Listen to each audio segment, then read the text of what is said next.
ગમે એ મારી ટાંકી લઈ જાઉં. નીંદરમાં હે બે હા.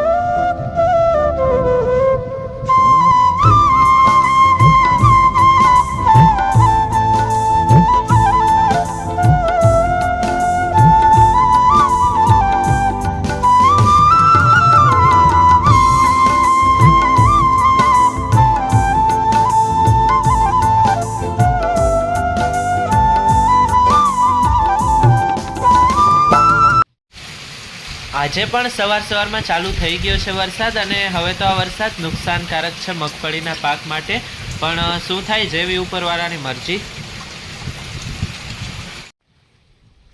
મિત્રો વરસાદ તો બંધ થઈ ગયો છે અત્યારે અને અમારે તો કાંઈ એટલો વાંધો નથી ભાણવર અને આજુબાજુ. બાકી પોરબંદર, દ્વારકા, કલ્યાણપુર એ બાજુ તો 2 થી 3 કલાકમાં જ 10-12-15 ઇંચ જેટલો વરસાદ ખાબકે છે.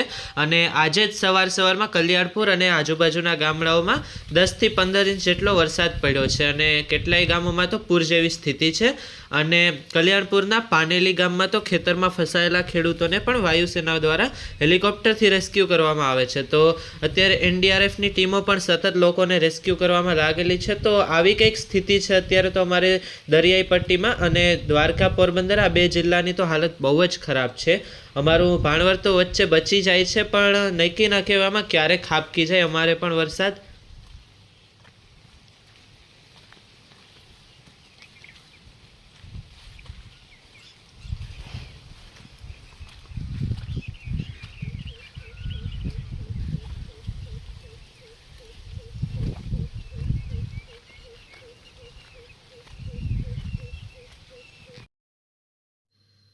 મિત્રો આજે બનાવવાનું છે આ સિઝનનું પહેલું કંટોલાનું શાક. તમે ખાધું કે નહીં આ સિઝનનું કંટોલાનું શાક કમેન્ટમાં કહેજો.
તો મિત્રો આ છે આપણી 66 નંબર મગફળી. થોડીક ખળમાં નબળી થઈ ગઈ હતી વચ્ચે, પણ અત્યારે તો નેદાઈ ગયા પછી સારી એવી નીકળી ગઈ છે.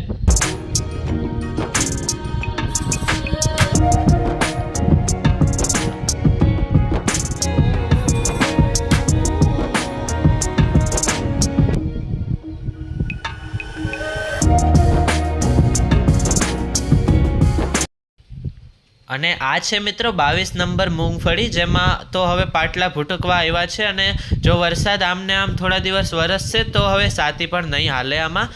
અને આ માંડવીને તો વરસાદ નુકસાન ન કરે, પણ જે વાવણીના વરસાદમાં જે વાવેલી છે માંડવી એ બધાને તો તેમાં હવે આ વરસાદ થોડો ઘણો તો નુકસાન કરશે જ.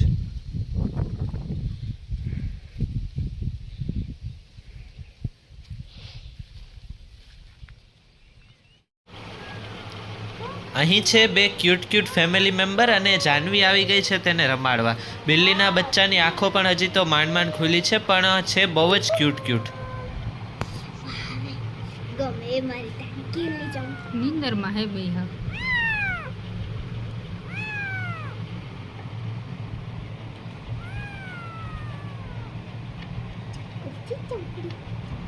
ચમકડી ઉપર બેની ફિરાય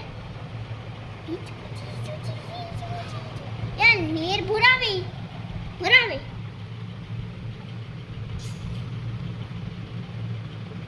યાર મિંદ્રાન બસલાવની રવાડ ન સોટે એ છાવ સોટે તો એન પૂછી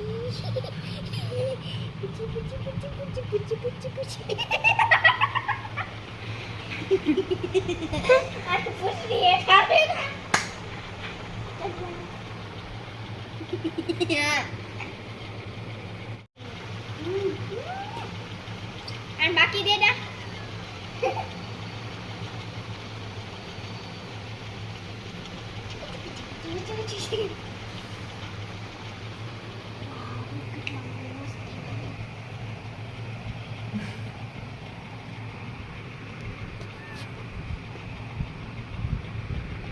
એનું જો હતું તે ઈ હુએ ગું